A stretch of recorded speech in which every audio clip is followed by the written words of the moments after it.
Hey Okay. everyone. All right, you want me to go ahead and start? Yeah. Yes, ma'am. All right. I'm So ready. thank you. I'm Nina Stively, and thank you everyone for joining us today.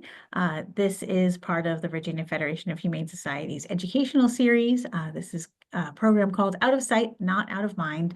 We're going to be talking today about safe and ethical animal transfers. So we all know that transport is a huge part of what we do for successful life saving here in Virginia, but there's a lot of things that I think many of us necessarily are not aware of or in practice of doing that we can perhaps do to make things a little bit better for the animals that we are serving.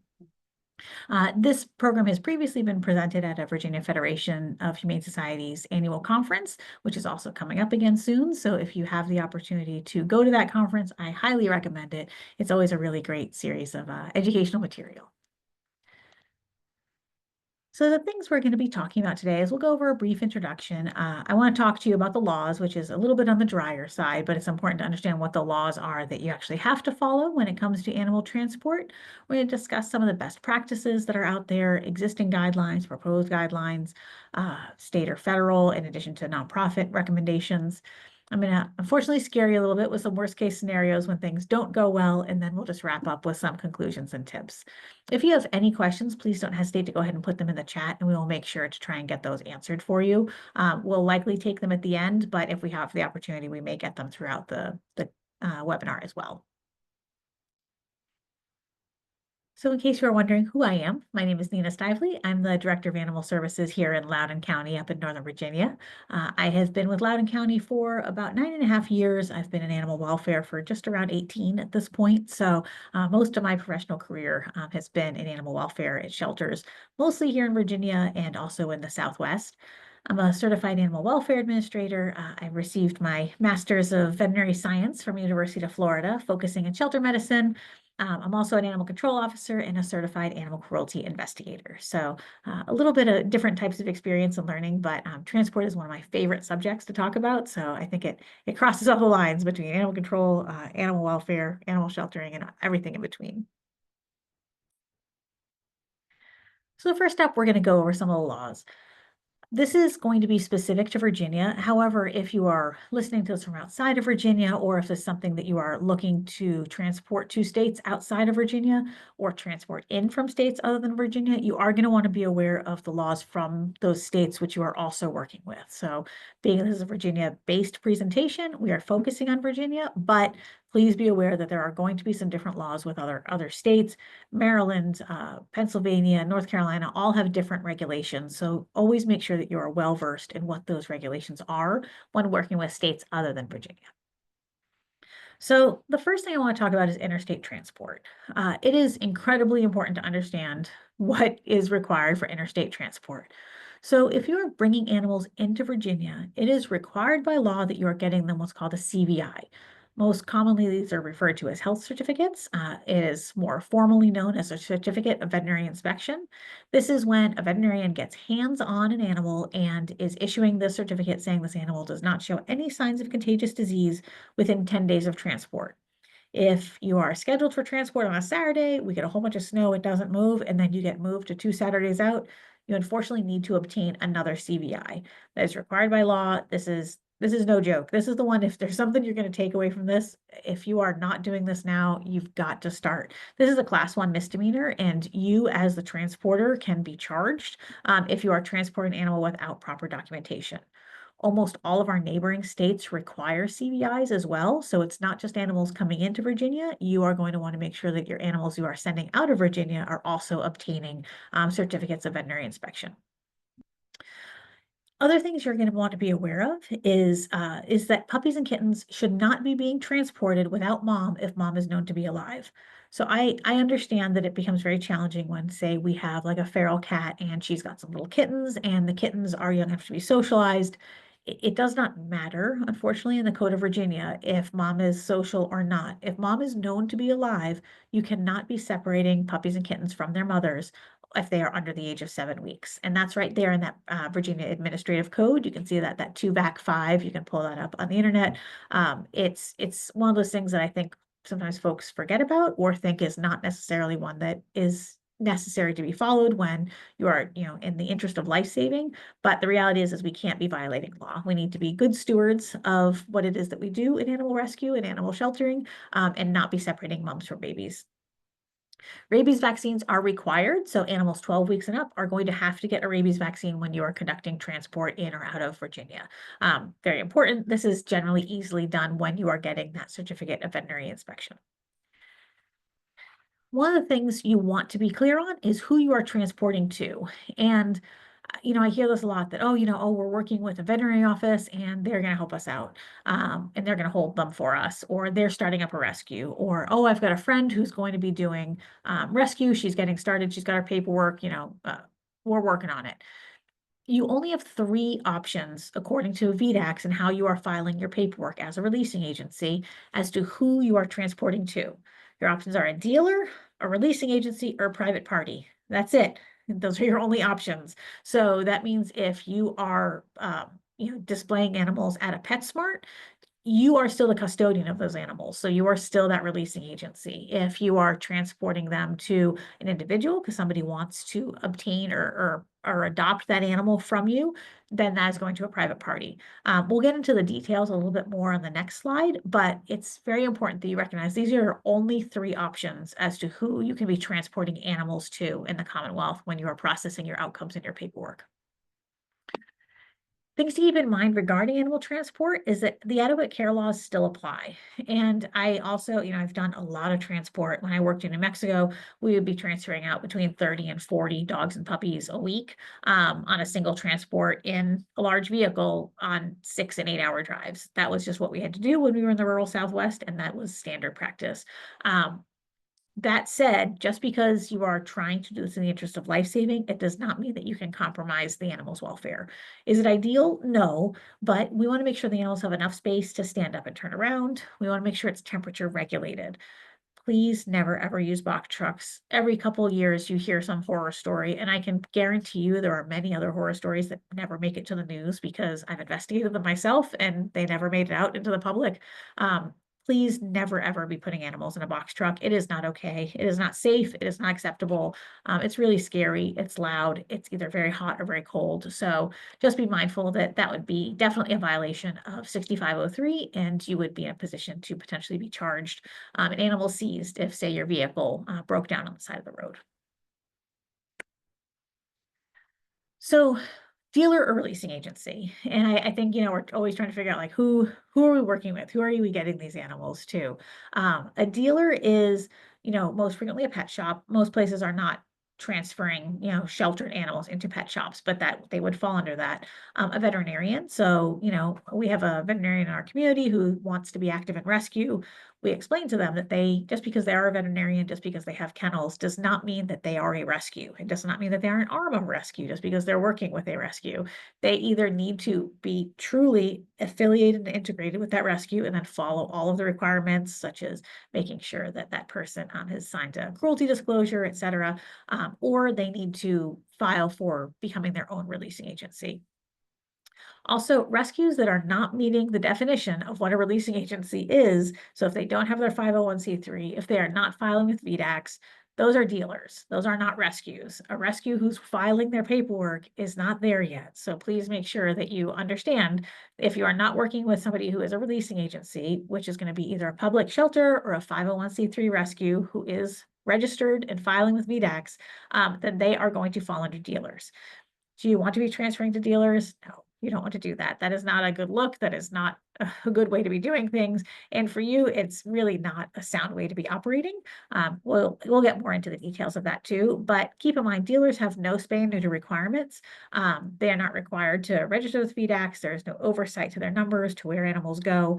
And they might be registered as a 501(c)(3. Just because an organization is registered as a nonprofit does not mean that they are operating lawfully. It is very straightforward to be able to go to the VDAX website and look to see if a releasing agency is registered and submitting their data. You're also going to want to look at the charitable contributions or the state charitable contributions page to make sure that that place is also registered as a charity and they should be able to accept charitable donations. So you've got to make sure all of that is covered if you are working with an organization. As we know, releasing agencies do have legal requirements around spay neuter. So either the animals are sterilized or there's an agreement in place and they're required to register with VDAX annually. Let's talk a little bit about some best practices when it comes to transfer and transport. There's some great guidelines out there. You don't need to reinvent the wheel. So if you are doing transport on a regular basis, just use the guidelines that already exist. I'm happy to send you mine. My email address will be at the end. Essentially, our transport guidelines are based on just cherry picking the things that we like the best out of all of these other guidelines that exist. ASPCA has some good guidelines. AWA has a really beautiful package. We really like the ASV shelter guidelines because it is very comprehensive. It talks everything about how the enclosure should be, how documentation should be, what the drivers need to know. Those are my favorites. So if you want to just pull one, the ASV shelter guidelines are good. And USDA is not bad. I know we're not all fans of USDA because we associate them with sort of puppy mill inspections and things like that, but they do have some very basic guidelines for what is acceptable for animal transport. So if you are looking for just meeting a bare minimum standard and ensuring you adhere to it, USDA's transport practices are solid. They are very clearly outlined. It talks about, say, the size of an enclosure, how often an animal needs to be let out for breaks, etc. So any of these are really great places to be looking to make sure you have some good guidelines in place. And I know for us, we use volunteer drivers. I've worked with volunteer drivers. Sometimes we have various rescues or shelters come and send people to us. We always send what our transport guidelines are to either that volunteer driver or to the organization that is sending or receiving animals to or from us. We want everyone to be on the same page. And then if they see our guidelines, it's very straightforward. They understand if they can meet that or not. And then we're all able to just go from there.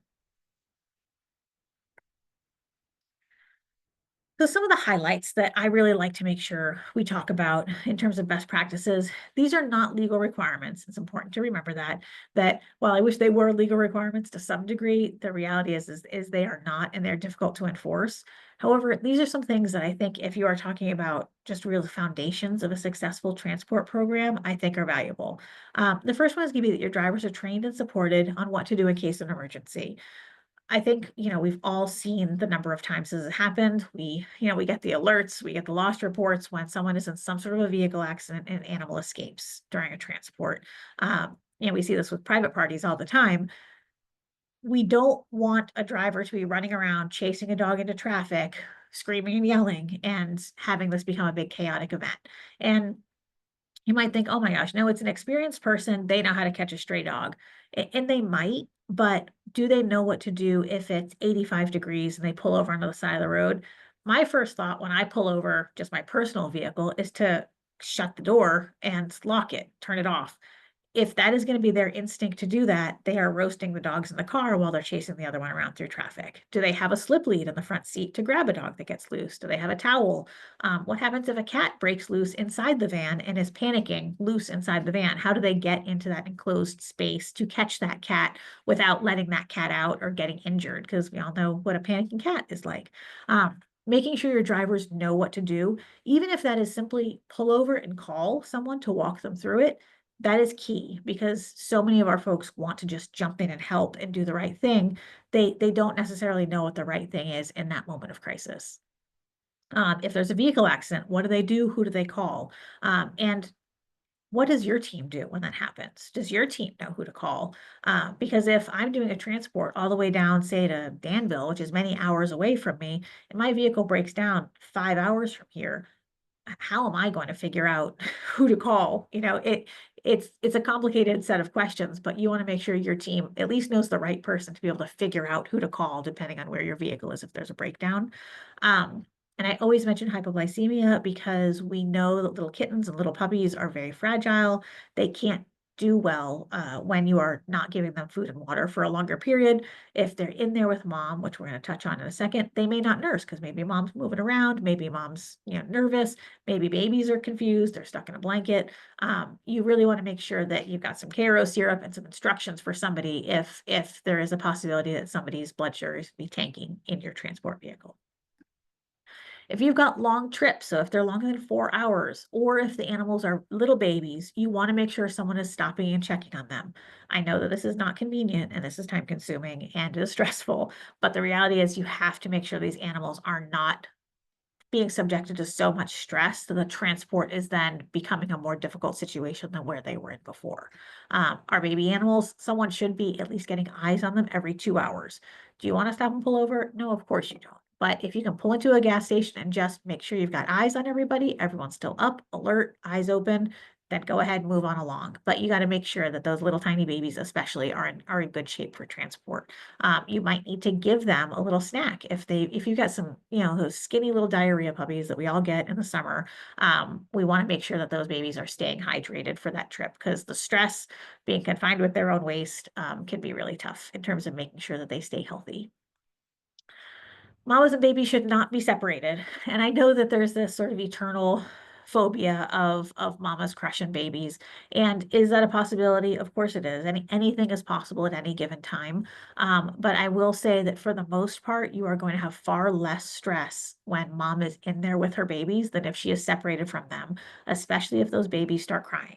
If baby starts crying and mom can't get to them, then you are looking at mom completely losing her marbles and setting everybody else in that vehicle off as well. So trying to keep moms and babies together in just about every situation is key. Mom's not going to go anywhere if she has a relatively small crate to stay in, and she's going to stay there with the babies.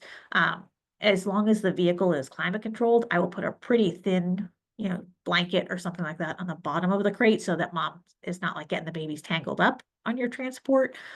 Essentially, I just put enough to absorb moisture in case mom pees or babies have an accident. Everybody wears ID.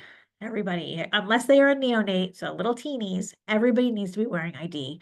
This is for everyone's benefit. This is not just if someone gets loose or lost. This is for your receiving partners who get there and there's 7 orange cats. And there was at one point masking tape on the outside of the crate that said, oh, this is Cheeto and this is Dorito and this is Frito. And it's like, well, now the masking tape is worn off or it's curled up because it's warm and I don't know which cat is which, and they have different vaccine records, and now it's going to delay us on receipt. So paper collars are wonderful. Use something other than paper tape, which curls up. If you can use duct tape, you can go ahead and write right on that and peel it off at the end of the transport on the crate. Something that just needs to indicate who is who. If you microchip your animals before transport, great. I always suggest if you are going to microchip animals, if you're a receiving partner and you microchip animals anyways, you might as well send those microchips down to your sending partner, and then the animals are microchipped there. You have a record that stays with them. Everything is consistent. It's not costing you any more money. It's not making anything more difficult, but it's making sure you know who your animals are when they are coming out. And then I know this one feels like a pipe dream, but in a perfect world, cats and dogs should not be traveling in the same vehicle together.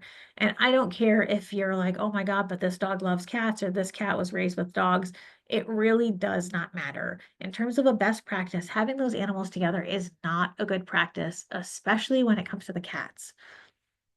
The most important factor, the biggest single factor in determining whether or not a cat is going to get a URI is stress.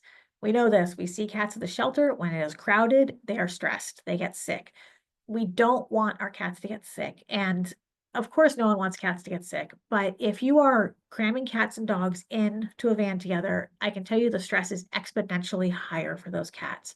And do you want those cats to be sick so that you, as the receiving partner, or if you're sending them, that receiving partner, then has those cats in a space where they have to quarantine them and then they delay whether or not they get cats from you again? No, the answer is no. I'll tell you now, please just do your very best. If you can separate cats and dogs, it truly goes a very long way in reducing your incidence of upper respiratory infection. And it really is going to be worth your time in making sure those cats don't get sick following a transport. So now I want to talk a little bit about our worst case scenarios. I know we've all heard worst case scenarios throughout all of our career, so I'm not going to try to traumatize anybody, but I do want to talk realistically about what happens when we are not doing our homework when it comes to transfer and transport. The number one rule to follow is if it sounds too good to be true, it probably is. And I know we always have, these one, whether or not you're a receiving partner or a sending partner, someone's probably reached out to you at some point. And you're thinking, wow, this person wants my big, brown, reactive dogs with blocky heads, and this is awesome. And then reality sets in. You're like, this cannot be real. So I'm just going to encourage you to really think about who it is that you are transferring to, and frankly, who you're getting animals from as well. We want to make sure that we are upholding good ethics and practices on both sides of that, whether you're a sending partner or a receiving partner. Some of my biggest red flags are here. I have many. I've been doing this long enough that I I live and breathe red flags when it comes to receiving agencies, but not being registered with VDACs is always a concern for me. Granted, there are many organizations who do not realize you are required by law to register with VDACs. If you inform them, that gives them a chance to do so. However, I always ask local animal control, are you aware of this organization, and is this an organization you work with? I always make that phone call every single time. And I can tell you, I can count probably on one hand the number of time organizations have called me to ask me about organizations that are operating in my community. We're going to talk shortly about a rescue that whose founders have been convicted of animal cruelty. Actually, sentencing is next week for them, but they were operating a very high volume organization right in my community, and dozens, literally dozens of organizations from in Virginia and out of Virginia were sending them animals. And those animals were not making it out of that organization alive, and no one ever checked a reference with us. So please, please call for a reference. If they decline a visit from local animal control, that's a red flag too. They may have minimal standards for health or behavior that might say, oh yeah, yeah, we take anything as long as it's, X breed. That to me is a red flag, unless it's an incredibly rare breed, and I mean like rare as in preservation type of breed you never ever see anywhere. There's always going to be some element of a standard. If a dog has had a very serious, dangerous bite history, or if that animal has a major medical issue, it's a little odd if someone is not asking questions. Maybe they'll still take that animal, but they should be having some expectations. If that dog has killed another dog, if the cat is essentially feral, if that animal has a serious, expensive disease to manage, and they're not asking questions about how well the disease is managed. Sometimes they're using multiple veterinarians, sometimes they just have one. Making sure you're checking what their standards are for health and behavior, ask them, what is your vaccine protocol for intake? What are your placement requirements? What do you do for an animal with a bite history? You're going to know what the right answers to those questions are, but they should know those answers too.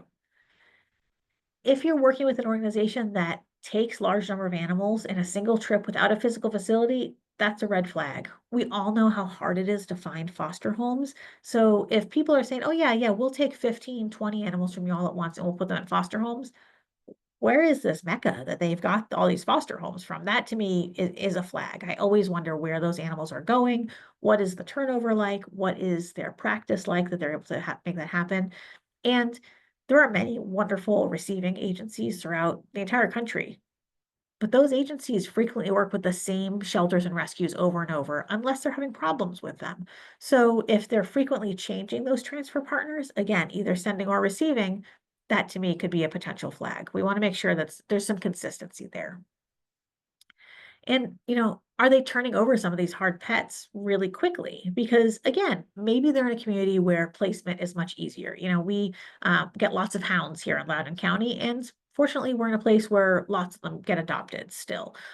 Don't send me all your hounds. I know you're all wanting to. I have plenty, I promise. But we get that. Um, but I recognize that's not going to be the case if you go just a little bit further east and you go more into the city. If you go into Arlington or Alexandria, they might place some hounds, but not as many as we do here, where people just have bigger parcels of land. So just be doing a little bit of research. If the animal is hard to adopt for you, but it's not hard to adopt for who you are sending it to, just ask yourself why. Is there a reasonable reason, or is this seeming like a too good to be true situation? And another one I always want to know is, what is their history? How long have they been in existence? We've all seen, new rescues start up and they seem to be doing really great, and then they seem to be getting a little bit out of control. They're just, constantly trying to pull animals at large volumes. Sometimes you'll see this happen with kind of these splinter groups, people who've broken away from an existing rescue, often due to philosophical differences of some sort, or social conflict. Oftentimes they won't have shareable protocols on health or husbandry, how they handle intakes, how they process that. So really making sure that even if they are new, they still have good protocols in place for how they handle, receive, screen, and place animals is going to be critical. And if they have broken away from another group, just call the other group. And we all know sometimes there's going to be personality issues that are not going to give you a straight answer, but there is value in giving a call and just finding out, hey, is there a reason that this person is no longer with your organization? Let's just get to the bottom of that. And rescue hoarding is real. I could honestly talk about this all day, every day. This is like my greatest, most painful topic, but it is really a thing, and we have to be diligent with who we are sending animals to. So this is from last year. This has happened out in California. California shelters sent, I want to say it was something obscene, like 500 animals out to a rescue in Arizona, who subsequently sold them all to become snake food. Doesn't it sound a little too good to be true that somebody is able to take and place 500 rats and guinea pigs and rabbits? Of course it does. So how did this happen? How did so many people not do their due diligence, not ask the questions? And I can tell you that both of these organizations are permanently damaged from this event. And frankly, as they should be, because there is some shame that should be associated with somebody sending 500 beloved pets to be eaten by other animals. That is not what we do. That is not what we should be doing. Everything needs to eat, but that is not what animal welfare should be focused on. So, this was a tragic story. It really was. So, it did not end well, and is one of those things that could have been completely avoided with a little bit of homework and just thinking through the situation. This is a case that we worked now almost just over 2 years ago. This had resulted in 13 convictions for animal cruelty. This is just a really, really frustrating and sad situation. This was a rescue that I mentioned earlier. They were based right here in Loudoun County and based out of two individuals' homes who live next door to each other. And the hoarding conditions were significant. We ended up with about 106 animals from these two households, and they were receiving animals constantly. Shelters and rescues primarily from Virginia, but a few from out of state as well, were sending animals to this organization. This organization was not registered with VDACS. This organization was not keeping any sorts of records. They were not providing adequate veterinary care. It was really incredibly depressing. The dog that you actually see in that screenshot right there was transferred to this so-called rescue by an organization who removed this poor dog from a hoarding and cruelty situation. So she lived in one situation of hoarding and cruelty, was transferred into another, and then came to us, and she was placed in a home for the last year of her life. But so much of that could have been avoided with honestly just a simple phone call, because as we know, we don't know what goes on behind closed doors, and this is a perfect example of that. These homes were on very large, I think like 13-acre parcels out in a rural, affluent part of our community. And they were essentially just holding these animals in their homes. And when animals would get sick, they would bury them in mass plots in their backyard. So this is real. This continues to happen all throughout the country. Please do not think that it does not happen. I know this is scary, but it is reality. We have to be doing our homework when animals are being transferred to or from our care, and be mindful of who you're taking animals from as well. You don't know. Is the organization like this? You are not saving animals if you are taking them and enabling a hoarder to be able to continue doing what they're doing. So make your phone calls, whether you are sending or receiving, to have somebody go check on where these animals are either coming from or where they're going. And then just another example, I mean, this truly could go on and on. All I typed in on Google was like rescue and hoarding, and it just goes on and on. So, this place here is in Ohio, 90 living dogs, 30 dead dogs. It's just, it just goes on and on. This is unfortunately a very common situation. It is believed to be, the most common source of animal hoarding at this point is people who are perceiving themselves to be rescues. So when it comes to animal hoarding, we do want to make sure we understand there's three different types. And, one is the overwhelmed caregiver. This is very frequently what we see with our, stereotypical cat lady. This is a person who just, they started feeding cats and they got more cats and more cats. They are not going out of their way to get the cats, but they are very attached to them. They're invested in them. And a lot of times you'll start seeing that care deteriorate either when they had a life change, or perhaps they, there's just too many cats for them to handle. So that is something very commonly seen. The exploiter is the least commonly seen. This is somebody who is taking animals essentially to harm them, to use them for control. You'll see this oftentimes with your really low I don't want to say low quality, your truly unethical breeders, people who are kind of like mills and selling. They don't care about the harm. They are looking essentially to acquire animals for their own benefit with no empathy. And then right in the middle, we've got our rescuers. This again, this is our biggest source of animal hoarding investigations per the ASPCA. I can say with confidence that this is what I've experienced as well. You have people who are just sort of obsessed with saving animals to the point where they are not recognizing that keeping animals in their care is not doing them well. Oftentimes they feel they're the only ones who can love them so much. They're the only ones who can care for them. They routinely reject adoption applications. They continue to acquire these animals. Um, and essentially they become numb to suffering around them. So we just want to be very mindful of how prevalent this is in our community, in our profession. So a couple of conclusions and tips, things that I have found helpful, take what you need and, toss the rest. But for me, one of the important things that I always want to look at is setting some guidelines of respect with my partners. So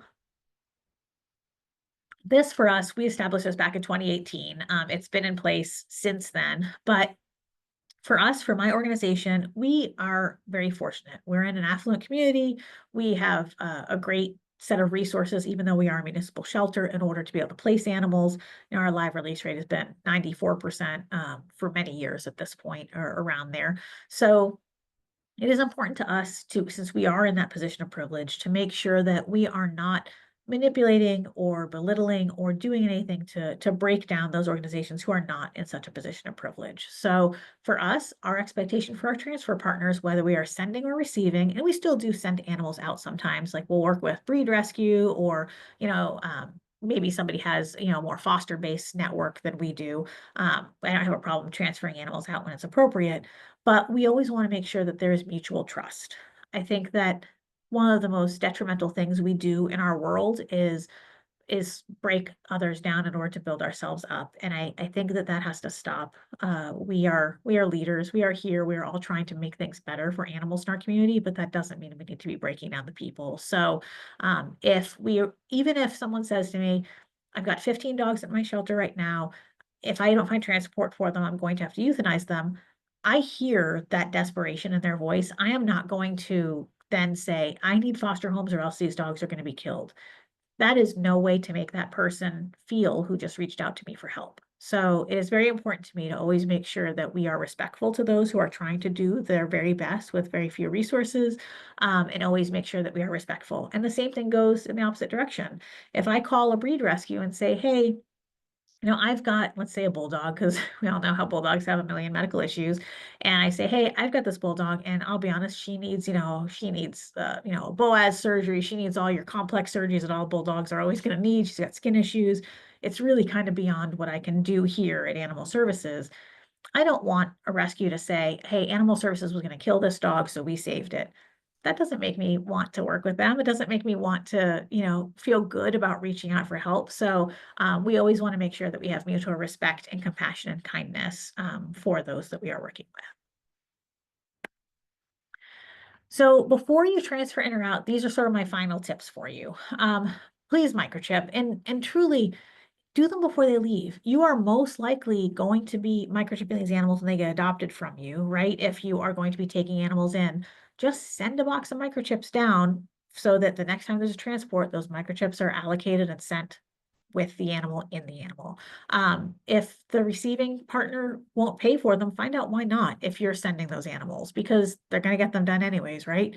Microchip animals before they leave. It is so much easier organizationally, just scan animals when they're off the truck. Do your research. Call local law enforcement. So that could be animal control, it could be the sheriff's office, depending on how your local entity operates or the entity operates where this shelter or rescue is that you're working with. And this goes for out of state as well. If you are taking an animal from out of state, call that local law enforcement, call that local animal control. And I know you're thinking, oh my gosh, well, middle of North Carolina, I take dogs from middle of North Carolina and there is no animal control out there. Well, wouldn't it be great if you called and got a little bit more information? It will take you 5 minutes. They may or may not give you answers. You can always send a FOIA. FOIAs are required, public information releases. So just please do your due diligence. Make sure you're checking with VDACs for organizations that are in Virginia and make those phone calls. There are a lot of really good people working in woefully under-resourced communities.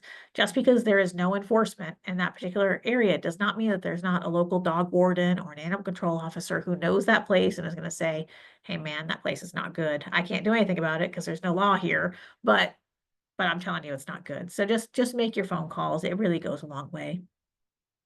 Ask them to speak with other transfer partners. So whether again you're sending or receiving, make those phone calls, find out who else they work with, what has been those experiences. Because if you're going to pull, half a dozen cats out of a shelter, or you're going to send half a dozen of your cats to somebody else, don't you want to know what happens when inevitably you accidentally get a batch of cats with ringworm? That happens sometimes. Even in the very best case scenario, occasionally something like ringworm or upper respiratory is going to pop up on a transfer, and then you hopefully want a transfer partner who understands you, whether you're on one side or the other. But you want to make sure you're not receiving animals from an organization that conceals medical issues, won't treat those medical issues. Call those veterinary providers, find out who they work with as a vet, and just again, make sure you're calling the local animal control and shelter.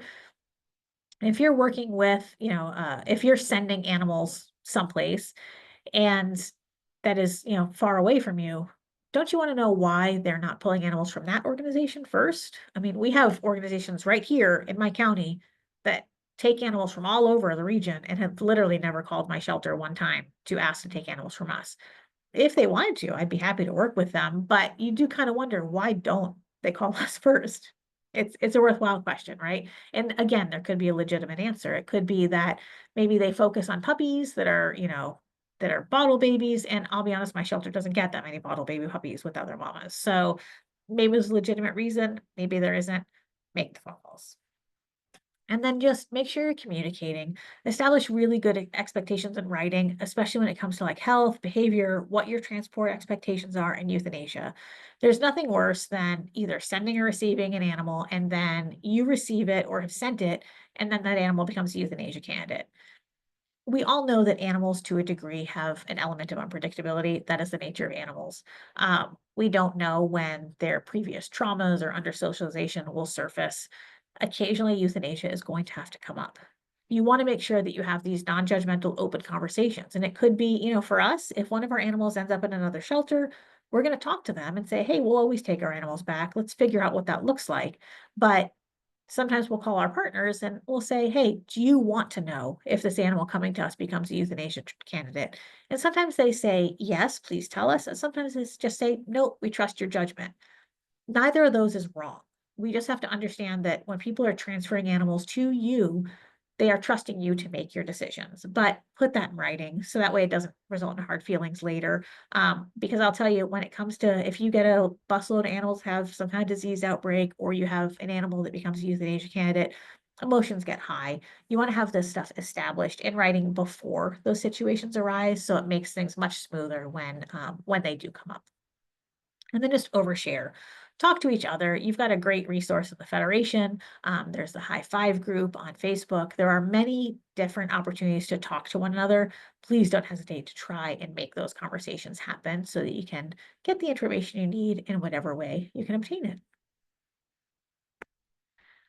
So that's all I have for you today. I know it's a lot of information, and if you want my transport guidelines, feel free to email me. They are sort of a condensed version, mostly of ASV, but a little bit of AWA, and I think we've got mostly ASV and AWA in ours. But whatever works for you, I'm happy to send those along. Just shoot me an email.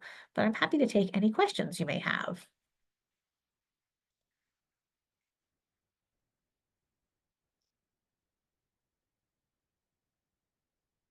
Diana, I can't see if there are questions because I'm still on the screen sharing. So if there are any, if you could just read them, that would be great. Oh, I see the chat now. Gotcha.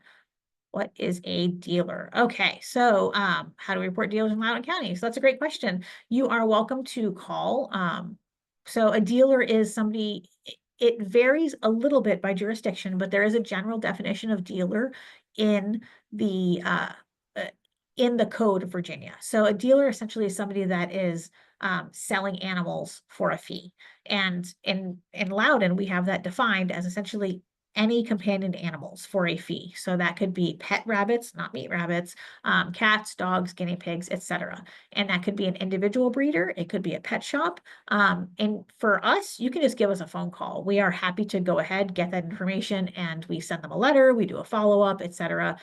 In Loudoun County, we require a dealer permit. So that involves an inspection, making sure that there are veterinary records, and ensuring that everything is aligned. And there's a $50 annual fee.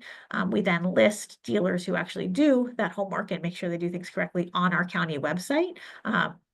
And you would be surprised, even though there are, I think, like 430,000 people in Loudoun County, I think we only have a dozen places that have actually registered to be dealers. So yeah, by all means, if you know someone in Loudoun County, don't hesitate to call. Happy to look into it. Yes, I'm happy to share in email transport requirements. If you just shoot me an email, I think that's Dawn. Go ahead, I will send that to you. No problem. Happy to put that out there. Let's see what else. Copy of this presentation. Yep, Tina, if you want to send me an email, I'll send you this as a PDF so you've got that too. Anybody have anything else? Oh. What if a dealer acts as a rescue but has not reported numbers in years and they are still a dealer? So it does not matter what they think they are, if they are either one or the other. So they need to be reporting, and there's a possibility of them being fined $250 per event if they're continuing to, quote, act as a rescue. Essentially, we just need to make sure that we are doing our due diligence to figure that out. So we are more than happy to look into that without question. It does not matter if you say you are a rescue if you are not following legal requirements to be one. And that's something honestly worth making sure your communities know as well, because we see so many places that say, oh yeah, oh, it's a rescue, it's a new rescue, or I got this dog, she's a rescue. And it's like, from where? Oh, it's the lady that was outside of Walmart and they were in the back of the truck. It's like, what on earth? That's not a rescue. Did you get any paperwork? Did you get anything? It's like, oh no, and now she has parvo. I don't know how this happened. I do. So we just want to make sure that we are really going to try to do our very best to educate our communities too, because it's put our citizens at risk. You know, you can't really be surprised when folks don't know what they're looking for. Just because this is our area of expertise, it doesn't mean that people know how to determine whether or not an organization is operating legally. And yes, I will send. Tina, if you want to reach out to me offline, I'm happy to look into that individual.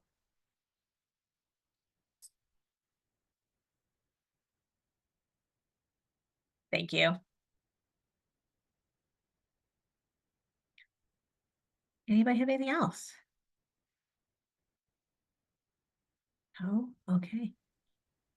Well, I appreciate everybody joining us today. I'm happy to be a resource for you any way that I can, work with your organizations. And, you know, we're all in this together. We all have the same goal of trying to save lives and get these little ones to the place that they belong to be safely. So if there's any way I can ever help with that, I am happy to be a resource. Thank you so much, Nina. Thank you.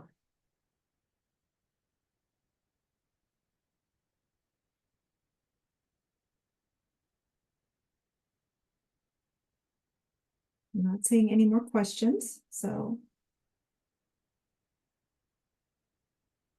I guess we can end. Have a great evening, everyone. Thanks. You too. Thank you.